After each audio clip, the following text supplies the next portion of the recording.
Monsieur, vous êtes ici pour concourir à l'examen d'entrée à la prestigieuse École des sciences politiques de Paris. Vous vous apprêtez à passer dans quelques instants l'épreuve ultime de ce concours. L'épreuve la plus célèbre. La plus intransigeante. L'entretien oral qui vous permettra peut-être d'intégrer le cercle privilégié. La crème de la crème. De l'élite intellectuelle française. Monsieur,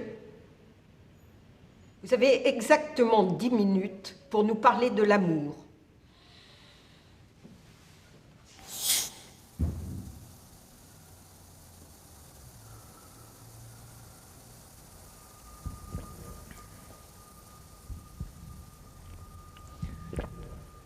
Excusez-moi.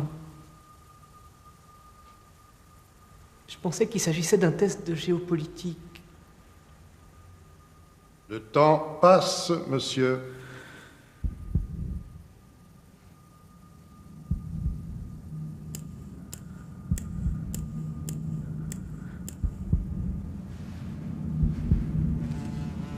Le temps passe.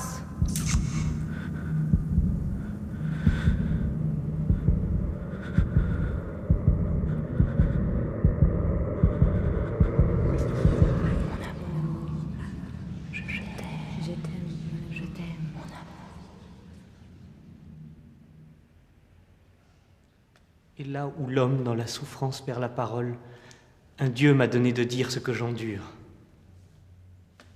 C'est ainsi que Pétrarque nous parle de l'amour. Lui qui fut réduit à traîner toute sa vie, comme une chaîne, comme un boulet au pied, un désir amoureux insatisfait et à exhaler ses soupirs dans les forêts solitaires. L'amour est à l'ordinaire le thème principal de toute œuvre dramatique, tragique et poétique. Il est le but dernier de chaque aspiration humaine. Sacrifie la vie, la santé, la richesse, le rang et le bonheur.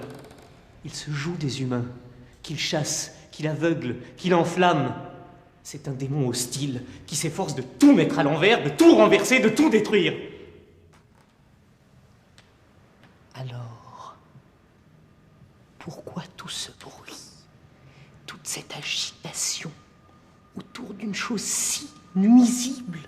Parce que amour reste le Dieu premier qui assure non seulement la continuité des espèces, mais également la cohésion interne du cosmos. Il est la pulsion fondamentale de l'être qui pousse toute existence à se réaliser.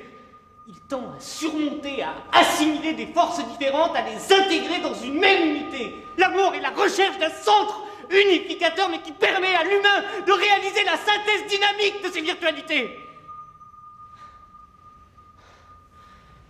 Deux êtres qui s'aiment, se donnent et s'abandonnent, se retrouvent l'un dans l'autre, mais élevés à un degré d'être supérieur.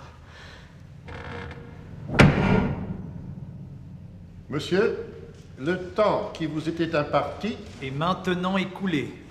L'entretien se termine donc. Pour votre information, veuillez savoir que l'amour est un fleuve d'Extrême-Orient de 4354 km. Le troisième plus grand fleuve du globe, formé par la réunion de la Argoun et de la Tchika. Il sert de frontière entre la Sibérie et la Chine du Nord-Est et se jette dans la Manche de Tartarie.